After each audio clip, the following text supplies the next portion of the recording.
سرقة، نهب، تخريب واعتداء على المرأة وتخويف فقول للمواطنين هو ما شهده سكان مدينة عين يقوت بولاية باتنا ليلة البارحة، والسبب هجوم شنه مئات المناصرين لفريق اتحاد بسكرة على المرأة وأصحاب المحلات التجارية والمطاعم والأكشاء أثناء عودتهم من ولاية قسنطينة. سعيد حريقة.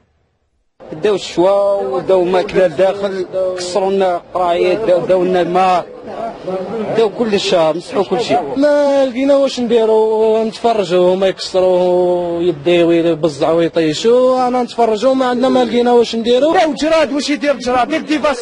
الديفاستو ياكل كلش، ياكلوا كلش حتى خلاو الزجاج والحديد. داو ما سعيده، كسروا الفيترينا، ما طلقوا والو، ومن بعد زادوا تحكموا مع الذره هذوك تاع الباطيمات، الولاد الصغار هذوك يضربوا بالحجر.